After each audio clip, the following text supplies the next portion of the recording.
Et là, le régent dit maintenant, on va l'arrêter. Et on va l'arrêter d'une façon très simple. Ce type s'est fait de l'argent, de l'or partout. Maintenant, il a du sang sur les mains.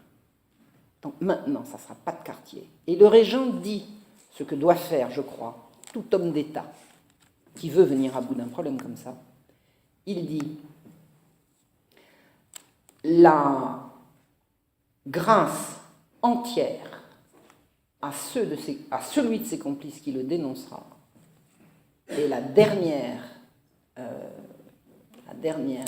sévérité à tous ceux qui l'aideront. Donc là, c'est fini. Il va être trahi.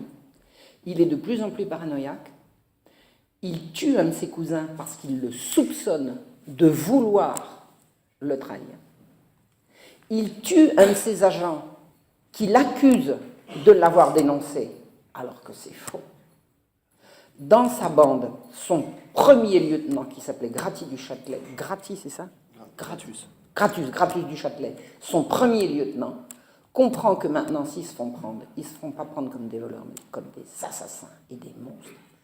Là, il dit maintenant, on arrête. Et il va le vendre. Il va voir la police du régent, c'est-à-dire probablement un commissaire, à moins que ce soit le lieutenant général de police, enfin, il se fait introduire auprès des autorités. Et il dit, est-ce que vous confirmez la grâce pleine et entière si je vous donne cartouche? On lui dit oui, ce qui est promis est promis. Et il explique comment l'arrêter. Et Cartouche se fait cueillir. Un matin, il était en train de repriser sa culotte, assis dans une chambre d'une quelconque auberge. Alors il a été plusieurs fois, il y a eu plusieurs tentatives de l'arrêter. Il avait toujours réussi à s'en sortir, mais là, sur une dénonciation, il était cuit. Il était cuit, ça s'est arrêté comme ça. On est venu le chercher. Il a dit, c'est pas moi, je ne sais pas de quoi vous parlez. Bon, vous savez que c'était lui. C'est là que la première fois, la population parisienne l'a vu. Les policiers qui venaient de l'arrêter, ils étaient tellement fiers. Écoutez, à Paris, on ne parlait plus que de ça. Quand les gens se disaient bonjour, ils disaient bonjour, est-ce que Cartouche est pris? Toute la journée, c'était ça. Donc, à partir du moment où il y a des policiers qui ont été assez heureux de pouvoir dire on a tenu Cartouche, ils ont commencé par le faire monter dans un carrosse pour l'emmener au Châtelet, puis après, ils l'ont fait descendre du carrosse, puis ils l'ont fait marcher dans la rue. On dit regardez, on a trouvé Cartouche. Et les gens ont dit, c'est Cartouche, c'est Cartouche. Oh, on a arrêté Cartouche, on a arrêté Cartouche. Et ça s'est arrêté comme ça pour lui. Donc il a été mis en prison. Il a au début entièrement nié tout ce qu'on lui a légué. Mais tout. D'abord, il ne s'appelait pas Cartouche, il s'appelait Claude Bourguignon. Mais il n'avait rien à voir avec Cartouche. Cartouche, qui ça? On lui a présenté, je pense que son père était mort à ce moment-là, on lui a fait venir dans sa cellule sa mère et son frère, il a dit, je ne connais pas ces gens-là. Je ne les ai jamais vus. Non, mon fils, qui êtes-vous, madame? Il a nié. Il y avait des dossiers sur lui, écoutez, c'était énorme, le nombre de dénonciations, le nombre de, pas de dénonciations, mais de témoignages, de recoupements, c'était lui, c'était évident. En plus, Gratus du Châtelet, il avait dit tout ce qu'il avait à dire. Enfin bon, c'était sûr que c'était lui, c'était sûr que tout ce qu'il y avait sur lui, c'était lui. Donc on lui a fait un procès en bonne et due forme, et on l'a condamné. Et dans le jugement de condamnation, et ça, c'est quelque chose qu'il faut bien comprendre concernant la justice d'Ancien Régime, dans le jugement de condamnation, il devait être condamné à être torturé. Alors là, je reviens toujours là-dessus. On ne torturait pas les gens pour pouvoir obtenir l'aveu à telle fin qu'on puisse les condamner. On les condamnait quand on était sûr que c'était eux, et on les condamnait dans le jugement à être torturés pour en obtenir les aveux. Alors, moi, j'ai mis longtemps à comprendre en quoi consistait, pour des gens qui étaient sûrs de tenir le bon, en quoi ça consistait pour eux d'obtenir ces aveux. Parce qu'on ne torturait, ça j'ai lu l'ordonnance criminelle qui a été signée par Louis XIV en 1670, il est certain que la torture faisait partie du jugement de condamnation. Et qu'on ne l'utilisait que quand on était absolument certain que le coupable était coupable. Et pourtant, on le torturait pour en obtenir les aveux. J'ai mis longtemps à comprendre pourquoi ils avaient absolument besoin d'aveux à partir du moment où ils étaient sûrs, en leur âme et conscience, qu'ils tenaient le bon, que la personne était coupable. Et j'ai fini par comprendre, parce qu'on me l'a expliqué, parce que j'ai vraiment fouillé, que dans une société qui croyait à la damnation éternelle ou à la vie éternelle, on n'envoyait pas à la mort quelqu'un qui n'avait fait l'aveu de son crime, seul moyen pour lui de ne pas aller en enfer. C'est-à-dire qu'on les torturait pour en obtenir l'aveu, parce qu'on ne voulait pas les tuer en état de péché mortel. Alors il y avait ceux qui y croyaient et ceux qui n'y croyaient pas, mais peu importe qu'ils y croient ou pas, c'était les façons de l'époque. Donc on torturait les gens une fois qu'on était sûr qu'ils avaient fait ce qu'ils avaient fait, pour en obtenir l'aveu, et le plus souvent également pour obtenir les complices, mais en l'occurrence pour en obtenir l'aveu. Et Cartouche a été condamné. Alors, il a été condamné à être roué vif, c'est une mort atroce, on vous brise les membres et on vous met sur une roue en attendant que mort s'en suive, c'est vraiment une mort absolument atroce. Et il a été torturé avant pour en obtenir les aveux.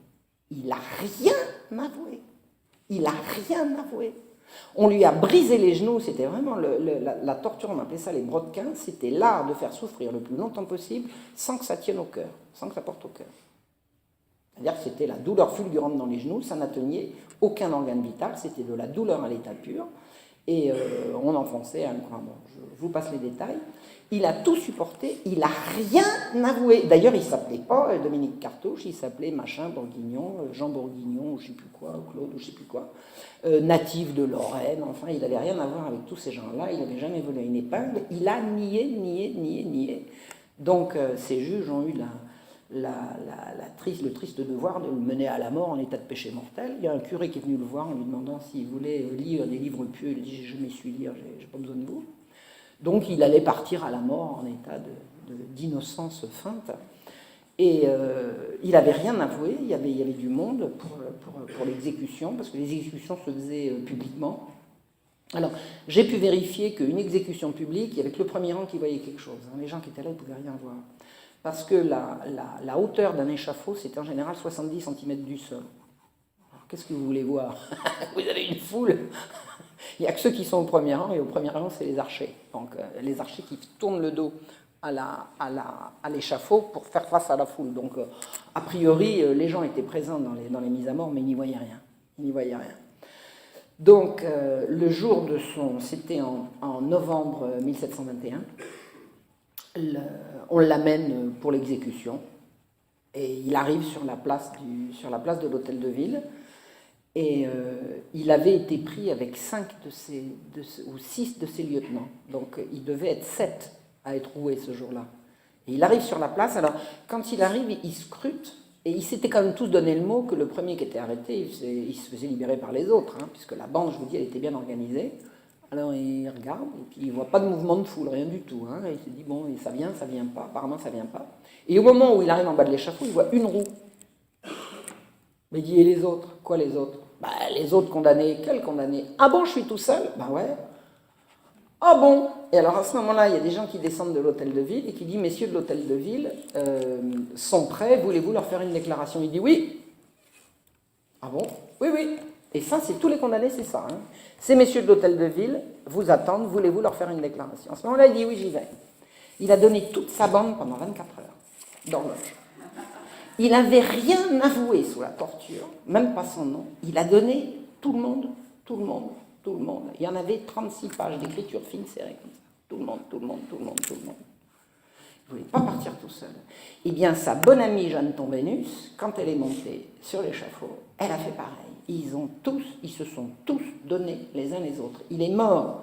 Alors, il avait bénéficié de ce qu'on appelle un rétintum, encore à savoir pour les façons de faire de l'Ancien Régime, que je ne défends pas, moi je défends juste la mérite. La plupart des morts atroces étaient des supplices abominables, sauf dans le cas de Damien, ça dans le cas de Damien c'est clair qu'il n'y a pas eu ça, mais la plupart des supplices les plus affreux étaient exécutés sur des cadavres. C'est-à-dire qu'on tuait discrètement au début du supplice le patient avec en général un lacet autour du cou, clac clac, et le supplice, les coups de barre, les machins ou le feu, et tout ça, c'était fait sur des cadavres. Et lui, il avait bénéficié de cette mesure qui s'appelle un retentum. Un retentum, ça veut dire retenu, c'est un mot latin qui signifie retenu, qui est un article qu'on trouve à la fin d'un procès, retentum, sera exécuté après le premier coup de barre ou après voilà. Et il a bénéficié de ça, et voilà, il est mort, on ne peut pas dire en héros, il a donné rigoureusement tout le monde. Alors, il faisait l'objet de la part du public qui était là, à la fois d'admiration d'avoir résisté à la torture, et puis d'indignation de voir qu'il s'en était mis plein les poches pendant 4 ans Sa bande, oui, ça fait 4 ans, c'est ça. Le plus fort de sa bande, ça a été 1717 et il est mort en 21. Ça a été 4 ans de... Récemment, dans une vidéo, j'ai dit 23, je me suis trompée. Bon, c'est coup d'émotion. J'ai vérifié, c'est bien 21. Il est mort en novembre 21. Après avoir mis tout Paris en coupe réglée et avoir vendu, donné absolument tout le monde. Et les procès de ce qu'on appelait les cartouchiens ont duré comme ça pendant plusieurs années. Moi qui ai bien étudié les... Je me suis bien imprégnée de la vie quotidienne sous l'Ancien Régime. Des années après la mort de Cartouche, on disait nouveau procès d'un cartouchien, nouveau procès d'une cartouchienne. Et alors il y a beaucoup de gens qui ont été exécutés en effigie, parce que bon, ils avaient eu le temps de prendre la fuite. Mais exécutés en effigie, ça veut dire que les procès avaient quand même lieu, les condamnations étaient prononcées, et si les gens n'étaient pas là pour subir la sentence, en attendant, ils ne pouvaient plus rentrer chez eux, quoi. C'était des gens qui étaient définitivement en fuite, et c'était une façon également de continuer des procès, de purger Paris de toute cette bande de malfaiteurs. Voilà comment s'est terminée l'histoire de Dominique Cartouche, dont vous avez compris qu'il n'a rien à voir avec la légende qu'on en a faite. Voilà. Donc c'est l'authentique portrait qu'un historien a voulu reconstituer. Je ne vois pas à quel titre on fait de ce type un héros. On peut, à la rigueur, trouver que ces aspects facétieux sont séduisants. Je vais vous en donner son ultime pied de nez à l'histoire pour passer pour un joli cœur. Une fois qu'il a eu... Ça a duré 24 heures, je crois. Hein, je crois que c'était le jeudi après-midi qu'il devait monter sur la roue et il y retournait le vendredi à 14h. C'est-à-dire que pendant 24 heures d'horloge, il a donné tout le monde. Je suppose qu'on a dû de temps en temps lui donner à dormir 1 heure et puis à boire quelque chose de chaud. Mais pendant 24 heures d'horloge, il a donné tout le monde et à un moment donné, il donne le nom d'une fille. Bon, alors on va chercher la fille, il dit faut la faire venir. Alors on va chercher la fille, on la sort du lit, il dit qu'est-ce qu'elle a fait elle? Rien, je voulais juste l'embrasser une dernière fois. Alors bon, évidemment, si vous campez Belmondo dans le rôle-titre, là, ça va être crédible. Mais c'est tout ce à quoi se réduit l'aspect joli cœur et sympathique de cet authentique brigand, authentique salaud, authentique paranoïaque, authentique voleur, et qui n'a rien fait ni pour le peuple, ni pour personne d'autre que lui et sa bande. Et sa bande, il l'a certainement défendu, il a défendu sa bande, comme doit faire tout bon chef, et ceux qui l'avaient défendu et qui étaient susceptibles de subir ses foudres, ils pouvaient aussi bien prendre une balle dans la tête. Voilà. Il n'y a pas de cœur dans cet homme-là, c'est pas du tout un héros. Ça peut quand même faire un héros avec des guillemets de bande dessinée, parce qu'un personnage aussi haut en couleur et porteur d'autant d'anecdotes truculentes, ça fait un beau livre d'histoire que Loïc est en train de nous dessiner là, de sa jolie plume. Donc c'est ça que j'ai voulu venir vous raconter. Si vous voulez que je réponde à vos questions, ça sera avec plaisir. Pour vous parler des projets futurs, il y a un futur d'Amiens là, qui est en cours.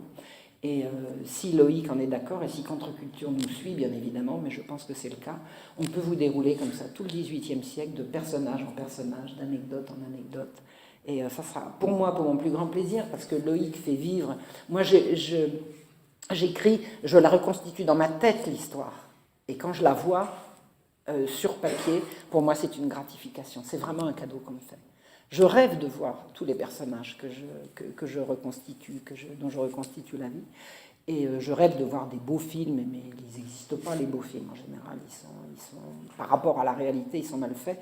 Et la bande dessinée, elle s'approche de très très près de ce qu'a été cette réalité, notamment au niveau des bâtiments, au niveau des rues. Hein. On est allé en archives, on est allé trouver des... J'ai expliqué récemment le Paris de la Révolution et d'avant la Révolution n'a été physiquement détruit qu'au XIXe siècle. Au moment où le baron Haussmann a fait les grandes percées de Paris, il a fait photographier tout Paris par des photographes. On a tout photographié avant que ce soit détruit. Donc, un bâtiment de 1850 ou de 1860, il était déjà là 200 ans avant, 150 ans avant. C'est-à-dire qu'en fait, le Paris de la Révolution et d'avant la Révolution, on en a des traces. Et tous les lieux du centre de Paris, tous ces lieux où le Faubourg Saint-Germain, enfin tous ces lieux, on l'a en photo. On sait à quoi ça ressemblait. On sait à quoi ça ressemblait.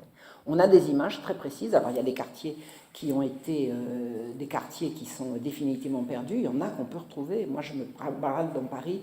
Alors il y a un plan qui avait été fait en 1730, le plan de Turgot. On a un plan très précis de Paris. En perspective, vraiment quelque chose de très joli qui permet de voir exactement la configuration des rues. Et on a des photos qui ont été prises avant la destruction de Paris. Donc pour un dessinateur comme Loïc, ben c'est un génie parce qu'il se plonge dans le Paris et il peut reconstituer de façon la plus réaliste possible. Et ça a été notre souci. Moi, à la fois au niveau des détails historiques et lui au niveau des détails scripturaux, des détails architecturaux, visuels, on a essayé d'être le plus précis possible, le plus près de la vérité. La vérité, vous savez, on ne l'atteint pas, on la recherche. On tend vers, on ne prétend pas avoir la vérité quand on est un historien sincère. On prétend la chercher, éventuellement s'en approcher, mais l'avoir, la détenir, il faut être plus modeste que ça. Donc c'est en tout cas notre démarche à tous les deux, c'est d'essayer de tendre le plus possible vers la vérité. Et la vérité, c'est pas difficile de savoir où elle se trouve, ben elle se trouve à l'opposé de tous les mensonges qu'on nous balance, parce que ça vraiment on est environné. Hein. Et la recherche de la vérité, quand on est environné d'autant de mensonges, il me semble que c'est quelque chose qui s'impose. Je pense que ça s'impose à vous puisque vous êtes là. En tout cas, moi, ça s'est imposé à moi il y a de nombreuses années. Et c'est ce qui justifie tout le travail que je fais et que j'ai le plaisir de vous présenter. Voilà. Donc, si vous voulez que je réponde à vos questions, si vous posez également des questions à Loïc, ça sera avec plaisir. Voilà.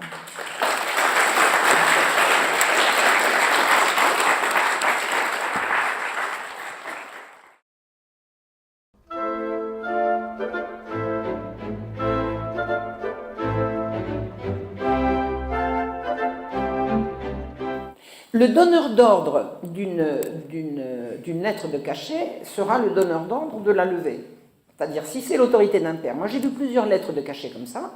Un père qui a une fille qui tourne mal. Elle devient putain. Il l'a fait arrêter. Il demande au roi d'avoir la gentillesse de lui accorder 6 mois de correction pour sa fille. Au bout de 6 mois, elle sort.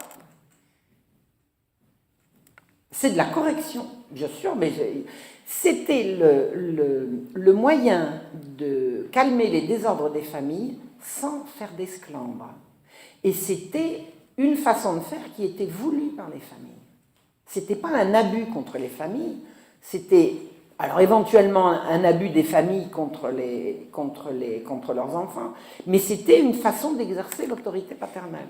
Notamment, un père pouvait obtenir une lettre. Alors il fallait la justifier, la lettre de cachet. C'est pas je veux une lettre de cachet, tant qu'on me la donne.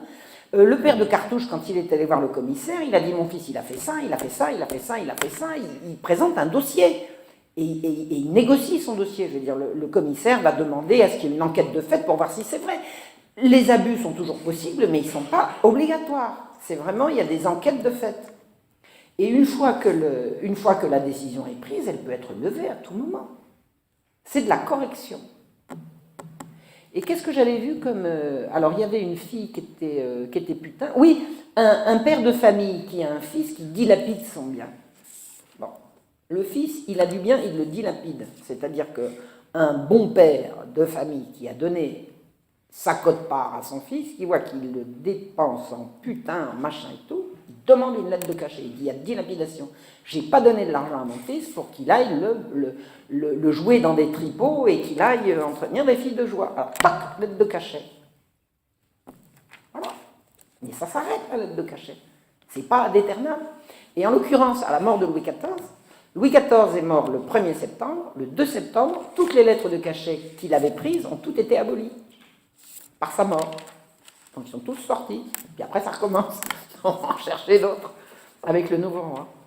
Le 2 septembre au matin, tous les gens en prison par lettre de cachet sont tous sortis. Et vous savez quoi? Ils sont allés les chercher en carrosse pour les ramener chez eux. Quand la République fera ça. Hein.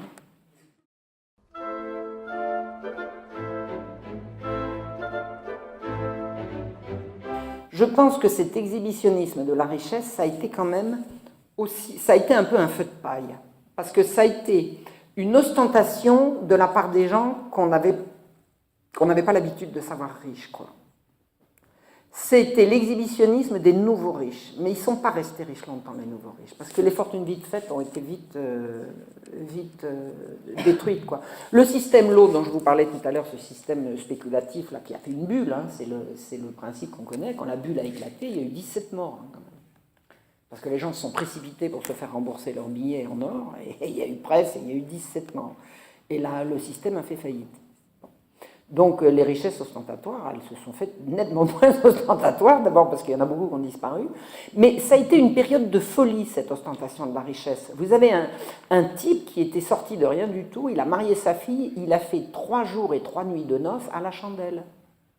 Bon, ça coûtait de l'argent, les chandelles, je veux dire, on utilisait les chandelles pour s'éclairer, pas pour faire l'andouille.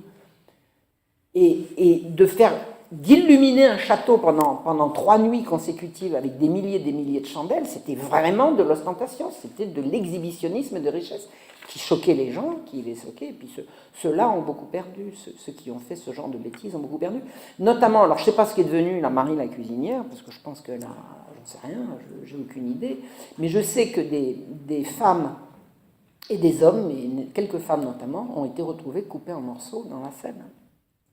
On a repêché C'est-à-dire qu'il y avait un tel étalage de richesse qu'on était capable de couper le cou d'une bonne femme pour prendre les boucles d'oreilles qu'elle avait aux oreilles et le collier qu'elle avait autour du cou. Il y a eu vraiment une montée de la délinquance et de la criminalité dans Paris. Ça a été une folie, le système long. Ça a été une furie, quoi. Ça a duré 2 ans et demi. Oh, ça a été une horreur, quoi.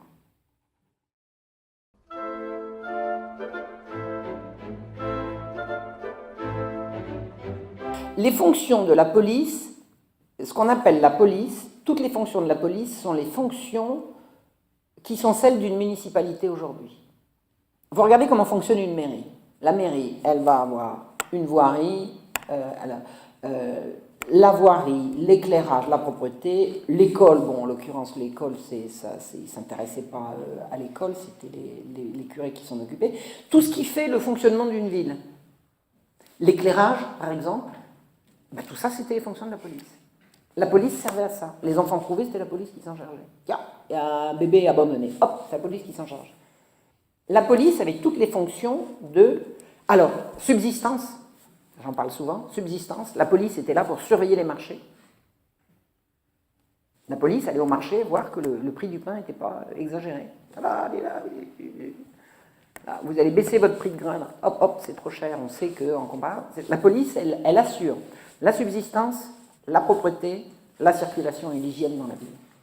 Et accessoirement, elle arrête les voleurs. Elle n'a rien à voir avec ça. Maintenant, si vous avez une plainte à déposer, parce que quelque chose ne va pas, vous allez voir un commissaire et vous allez déposer la plainte. Il va diligenter une enquête. Il est là pour ça. Les commissaires, sous l'Ancien Régime, sont très bien vus de la population. La population fait confiance dans ses commissaires. Et le père de Cartouche, quand il a dit « mon fils tourne mal », il est allé en parler à un commissaire. Il dit « voilà, monsieur le commissaire, voilà ce qui m'arrive. Bon, monsieur, on va faire ci, on va faire comme ci, on va faire comme ça. » Le commissaire est très bien vu. Je l'ai vu, moi, dans le courant du siècle, avec l'affaire des enlèvements d'enfants. Quand la police, alors c'était une police parallèle, a commencé à enlever des enfants dans les rues, les gens allaient spontanément vers les commissaires. Et il y a un des enfants qui raconte quand il a été enlevé, il y a un gars qui lui dit « t'es un garnement, je t'emmène voir machin chouette ». Et le garnement dit « ah, monsieur, on passe devant le commissaire, arrêtez-vous, je veux parler au commissaire ». Et là, pif, paf, on lui envoie une paire de claques, tire après voir le commissaire. Spontanément, le gosse à qui on dit « on te reproche quelque chose » et on l'enlève, il sait qu'on lui veut du mal parce qu'on ne va pas l'emmener vers le commissaire. Si la procédure était normale, on l'emmènerait vers le commissaire. Donc, le commissaire, c'est vraiment l'interlocuteur de la population dans toutes ses misères. Et les commissaires sont des gens probes. Ils sont bien payés, ils gagnent bien, ils sont bien logés, ils sont logés dans leur commissariat, et ce sont des magistrats honorés, à la fois des autorités et de la population qui s'adresse à eux. C'est le système, c'est les commissaires au Châtelet. Et dans l'affaire des enlèvements d'enfants, bon, j'y reviendrai un autre jour, mais dans l'affaire des enlèvements d'enfants, la révolte, parce que les policiers enlevaient les enfants dans les rues, et il y a un enleveur d'enfants qui a été pris en chasse par la foule, et le guet a attrapé cet enleveur d'enfants, et pour lui sauver la vie, parce qu'il était à 2 doigts de se faire lyncher, ils l'ont emmené dans un commissariat. Donc la foule est venue voir le commissaire en disant « Vous nous donnez l'enleveur d'enfants ». Le commissaire a dit « Attendez, non ». Eh bien, ils ont attaqué le commissariat. Et ça, c'est de la sédition, c'est comme d'attaquer le roi, quoi. Pour la foule, s'en prendre à un commissariat, c'est que vraiment, vraiment, tout fout le camp. C'était gravissime, gravissime. On n'avait jamais vu ça. Le commissariat était lapidé. À la fin de l'émeute, il n'y avait plus un carreau. Et toute la façade était lapidée. Ils sont allés dans les chantiers. Ça a duré pendant, je sais pas, une heure et demie. Et le commissaire à l'intérieur, il se demandait s'il allait faire. Il y avait le guet qui était à l'intérieur, il ne faisait pas le poids. Il y avait 4000 mecs dehors, il y en avait 11 dedans. C'était vraiment... ils ont essayé de faire venir... Enfin bon, je vous raconterai ça un autre jour, mais puisque je suis partie, pour arrêter l'émeute dans le cas des enlèvements d'enfants, ils ne pouvaient même pas faire venir de la police d'ailleurs, quoi. La foule était maître de leur vie. Il ne faut pas toucher aux enfants. Hein?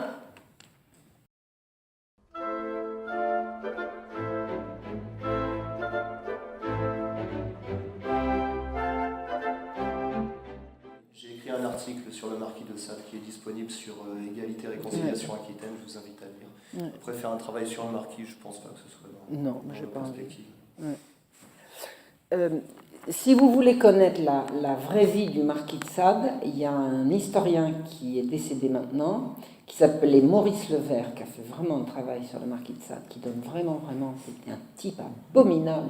Qu'on ait fait de ce type un philosophe, c'est une honte. Alors là, parmi toutes les hontes qu'on tire de ce siècle des Lumières, il y a notamment d'avoir fait passer ce maniaque, ce malade, ce pervers pour un penseur, quoi.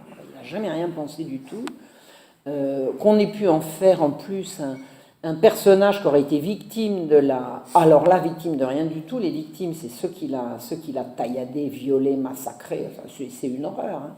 Et alors, on a même réussi, alors c'est vrai que ça fait partie des beaux mensonges à rectifier, on a prétendu que le marquis de Sade avait été victime de la lutte contre la liberté d'expression, c'est-à-dire qu'en gros, il aurait été mis en prison parce qu'il avait écrit des trucs vilains. Alors je vais vous donner un scoop, c'est pas de moi, hein, c'est de Maurice Levert, il explique bien, il a tout écrit en prison.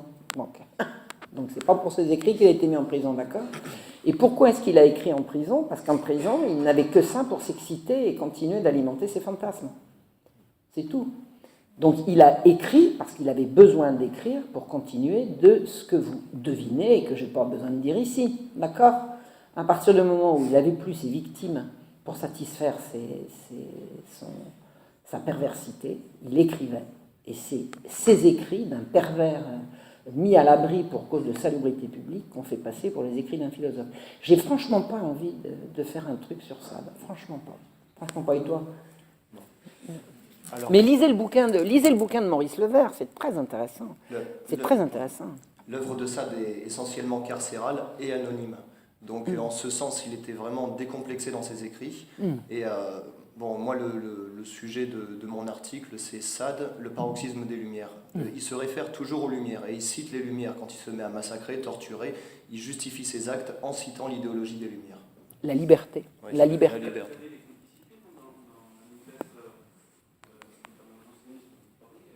Oui, oui. Non, je ne crois pas. Non, pas des complicités, mais il était couvert. Non, il était couvert, pourquoi? Simplement parce qu'il était aristocrate et que par le système de la lettre de cachet, on pouvait réussir à le mettre à l'ombre, précisément sans faire d'esclandre.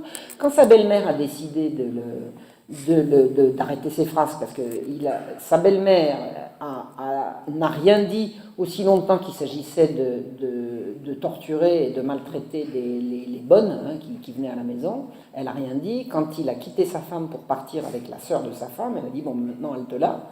Donc elle l'a fait arrêter par lettre de cachet. Mais il a été protégé pour éviter le scandale.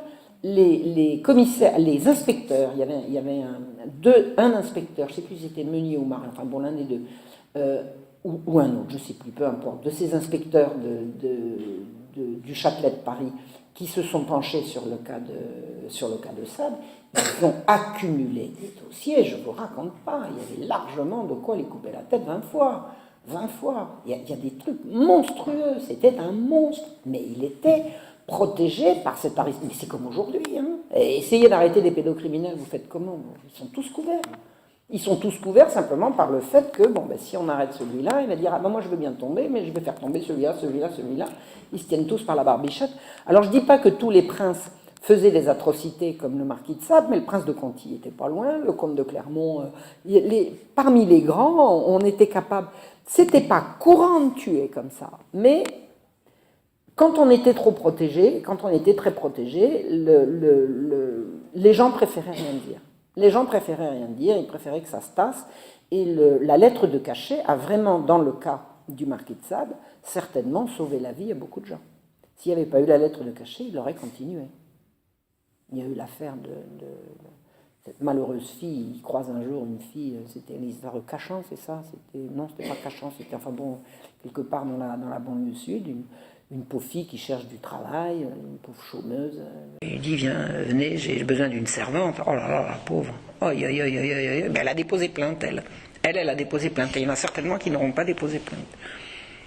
Et vous savez, j'ai raconté ça récemment dans une vidéo sur ER, les affaires de pédocriminalité au début du XVIIIe siècle. Il y a eu un pédocriminel qui s'appelait Benjamin Deschauffour. Alors lui, c'était atroce, hein. Il violait les gosses, il les faisait disparaître, il les vendait et tout. C'était vraiment un pédocriminel. Et on a mis longtemps à l'arrêter parce qu'il y a notamment des parents, quand ils ont su qui il était et qui venait chez lui, qui ont dit... De toute façon, notre petit, il l'a certainement zigouillé, et on ne va pas se frotter à des gens aussi puissants. Ben, ça continue, hein. Ça continue. À l'époque, on était puissant parce qu'on était aristocrate. Aujourd'hui, on est puissant pour autre chose. Mais ça revient au même. Les grands crimes font les grandes protections. Hein, quelqu'un disait, plus le crime est gros et plus il est inatteignable. Hein.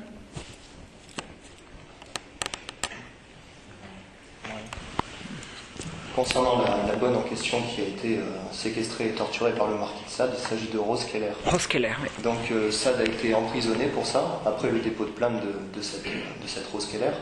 Mais ce qui indignait les juges, ce n'est pas la séquestration, ce sont les actes de blasphème qu'il avait fait et qui ont été rapportés par cette Rose Keller lors de sa séquestration. Donc avec des crucifix, des icônes, etc. Oui, c'est-à-dire qu'en fait ça sentait le satanisme, en fait. Il y avait du satanisme. Ouais. Hein, c'est pas que c'est pire avec ou sans croix, c'est que ça sent le satanisme. Et qui dit satanisme dit forcément le truc. Après, c'est sans limite, quoi, c'est sans fin. Mais lisez le livre de Maurice Levert sur Sade, c'est vraiment pas un livre complaisant pour le coup, c'est vraiment un livre très pudique, hein. C'est pas du tout un truc avec je te donne des détails et trucs, et c'est pas ça, hein. Vous allez avoir certainement des détails, des dépositions, mais il y a pas de, c'est pas un livre complaisant pour amateurs d'atrocité. D'ailleurs, je suis absolument pas amateur d'atrocité, et j'ai parfaitement bien supporté soutenu la lecture de cet excellent bouquin. Un très bon travail d'un très bon historien, quoi. Voilà. Il y a plein de bons historiens, hein, plein, plein.